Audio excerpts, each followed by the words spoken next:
Welcome back, everyone. This is sometimes thought of as kind of the more quiet part of our mission. Obviously, we haven't dropped the rocket yet. When we light that candle, things are going to happen very, very quickly. For those that have been watching our GUI, you can see that all of our fuels are nominal. But one thing that we are watching, keeping a close eye on, is our payload adapter fairing temperature.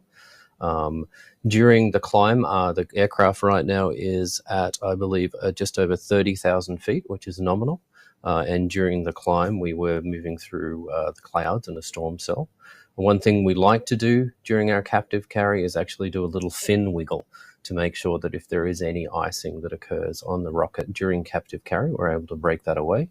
We detected no icing during the captive carry up to this point, but we did that little execution anyway, and that all worked nominal.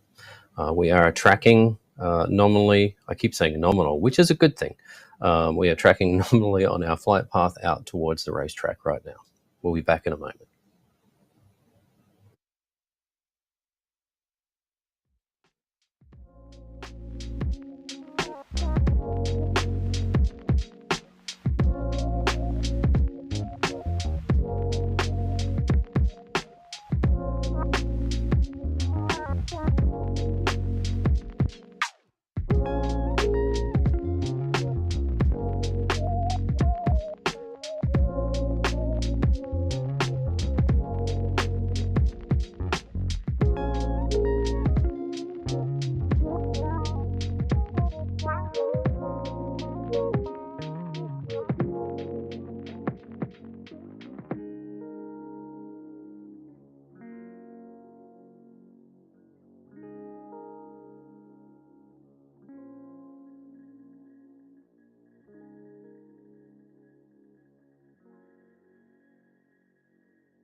Hi everyone, welcome back. I have a very special guest with us, Colonel Davis, who is the Director of the Office of Space Launch at the NRO. And Colonel Davis is joining us here today on behalf of one of the payloads that is flying with the launch today. And so we're really excited to have you. Thanks for joining us. No, thanks for the opportunity. It's absolutely great to be here and play a small role in this truly historic launch. So when you and your colleagues heard about, at the NRO, first heard about the possibility of launching out of the UK, what did you think? Yeah, it was absolute excitement. Since the very existence of the NRO started over 60 years ago, we've really taken great pride in how innovative, how we like to advance the state of the art and the art of the possibility when it comes to operating in space. This was just really another one of those opportunities to do something brand new, to do something exciting, and that's all really truly in our DNA. And so, of course, I mean, there are other launch sites, historic launch sites in the USA, like Cape Canaveral, Vandenberg. What do you see as the value of having additional launch sites, in particular out of the United States? Yeah, anytime that we can go to any different launch site, any different launch capability, that adds diversity to the portfolio of launch solutions that we as the NRO launch providers are able to give our customer set. That enables them to be able to not hinder what they're doing with their technologies and really opens up the aperture for more advancement and more ability to do what we need to do in space. And so do you see then there being potential advantage or value to geographical spread, particularly when you think about launching internationally? Oh, no doubt. And that's just, again, the diversity that we're talking about. And anytime that we're not committed to any one or two launch sites, that just it enables us to do different things, to do better things from wherever we need to do. Absolutely. And yeah, we agree. We think there's definitely different opportunities to provide access to different orbits and mission capabilities internationally. So moving to another topic, there's that phrase responsive launch, responsive space, and it's a pretty exciting term in the national security world in particular. What do those terms mean to you, and how is that important to your mission? Yeah, responsive launch from my perspective is really being able to be responsive to my satellite customers' needs, to be able to deliver a launch solution when they need it, where they need it, how they need it, unconstrained. So having vertical launch, having horizontal launch, all of those things, add additional toolbox, adds to my toolkit that I can take to my customer set. Yeah, absolutely. And then, of course, launching on demand potentially would be a whole other benefit within a 24-hour period or so, which is something Virgin Orbit is trying to accomplish. So another question would be a lot of what you and your NRO colleagues have talked about when discussing this mission in particular is the value of the partnership. And I think the international partnership in particular with the UK RAF.